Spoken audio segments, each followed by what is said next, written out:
Sotto latest update on 2022 NBA draft. I feel like every video I'm getting comments about this one kid. I'm probably gonna say his name wrong, but Sotto, coming out of the Philippines, which is cool. He's just 20 years old and turned 20 in May. He's 7'2", 232 pounds. Is he projected to go in the second round? Best teams fit for. Let me look this up. Sotto projected NBA draft, because a lot of Knicks fans have wanting me to cover this guy. So, he's working out with the Magic. He's got 12 pre-draft workout scheduled. That was actually in May, so he definitely has more since then. 4 days ago, he was coming in at number 49. 49. There's 30 teams in basketball, so second round. So the Knicks could get him. I mean, I suck at math. What second round pick did the Knicks have? Is it 42? I cannot remember. Okay. So yeah, we could definitely get him then. We could, yeah, that would be in our range. So okay, so the Knicks could definitely get this guy. Let's just take a look at his scouting report. I mean, if we signed him, obviously we'd have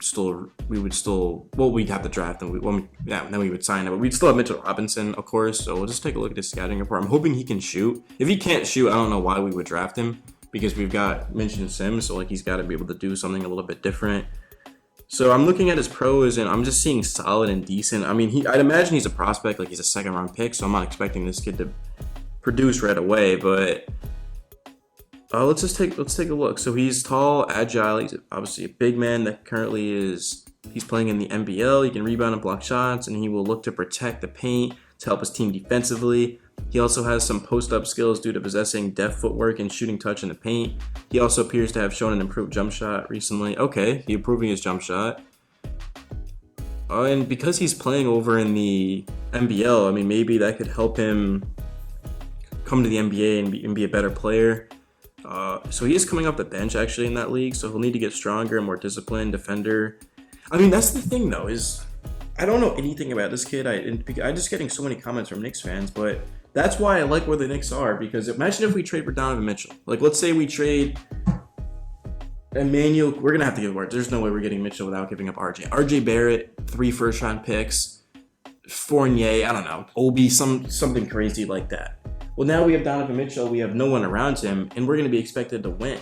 I mean, that's going to be just exhausting, especially, I mean, for the team alone, but as a content creator, it's like coming up here talking about the Knicks.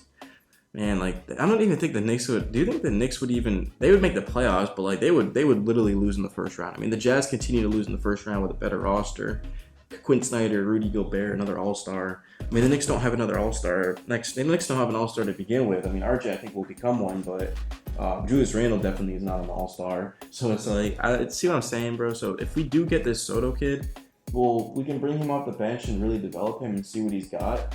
I will say, I don't know how him, Mitch, and Sims would work. I mean, we'd have 3 big men that need minutes. Like, Sims is good enough to be in the rotation. Like, there's no one should be telling me that the Knicks should not be having Jericho Sims in the rotation. He showed that he definitely can be. I don't think he's ready to start, but so would we just let Mitch walk? I mean, we can't let Mitchell Robinson walk for nothing. We've got to at least sign and trade him, maybe for not getting Brunson, but I don't know. But let me know your guys' thoughts on the video, man. I really appreciate you guys, man. Knicks Daily, bro. Let's go. Knicks is hype, bro. I'm so excited to be making Knicks videos like this rather than just kind of clickbaiting you guys, man. But yeah, we've got something cooking up in here, man. What's up, guys? Knicks Daily here back. If you're new to the channel, make sure you hit the like button, subscribe if you're new. I post videos every single day on the Knicks that you're not going to want to miss out. So the best news that I've heard probably all offseason so far, of course, if you're a Knicks fan, I mean, we didn't make the playoffs, so offseason began over a month ago, was that the Knicks are unlikely to trade for Donovan Mitchell because apparently Miami could theoretically center Tyler Hero and multiple first-round picks, which would trump New York's best offer. And that's coming from Jake Fisher.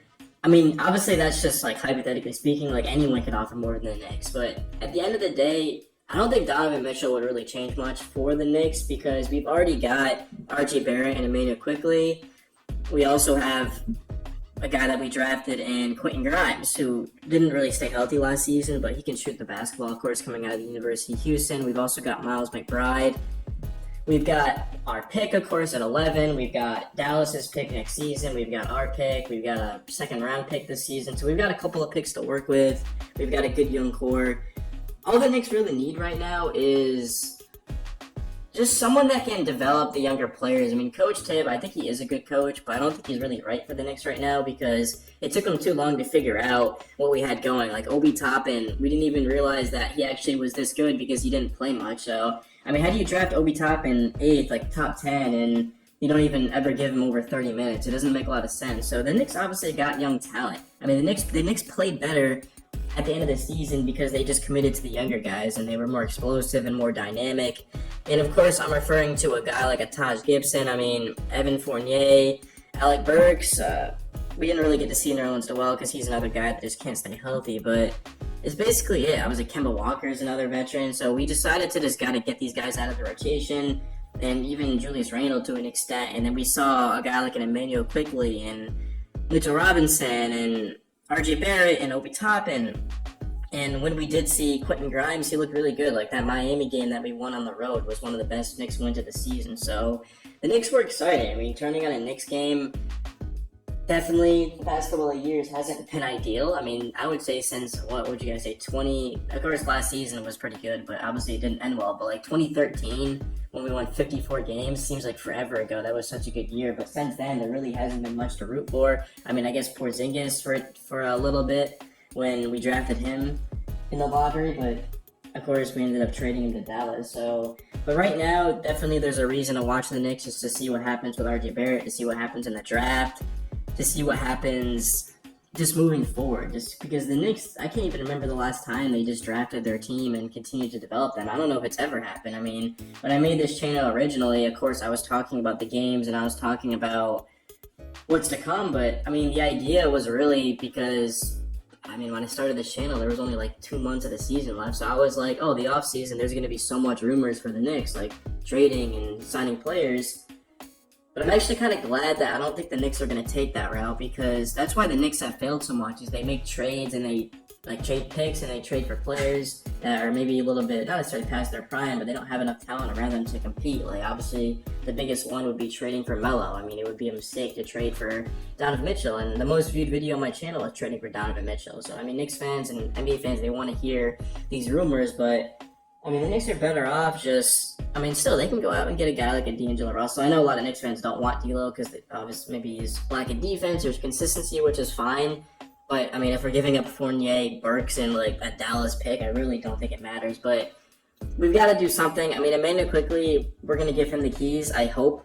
Coach Tibb is never going to give Emmanuel Quickley the keys. So if we have Coach Tibb, it's not going to be Quickley. It's going to be Alec Burks at point guard. I mean, think about that. Coach Tibb was playing Burks at point guard over Emmanuel Quickley. It tells you all you need to know about the direction that the Knicks are heading in. So the Knicks definitely, I mean, sure, I'd like to see them make the playoffs. I'd like to see them make the play-in, but only if we're doing it just by developing the guys and they start to break out. Like, if RJ Barrett goes from, I don't know, is RJ a borderline all-star? I mean, RJ Barrett, we're hoping he can get to an all-star level, and we took him third in the draft in 2019, obviously after Zion and Ja. So if RJ can become an all-star and even better than that, I'd be ecstatic. But I mean, I think the biggest thing is just seeing what we can get out of Obi and Mitch and Jericho Sims and Quentin Grimes and Miles McBride. The fact that we have the 11th pick definitely is intriguing to me, because maybe we'll be able to find someone that can help us win. Maybe we'll find a star like a Halliburton, Tyrese Maxey type of player. I mean, Maxey was actually in the 20s, I want to say, and Halliburton was like around that. I think he was 12 or something, around that, the range that the Knicks have. Click mo yung thumbs up kapag nagustuhan mo tong video. And subscribe ka na rin para lagi kang updated sa ating mga uploads.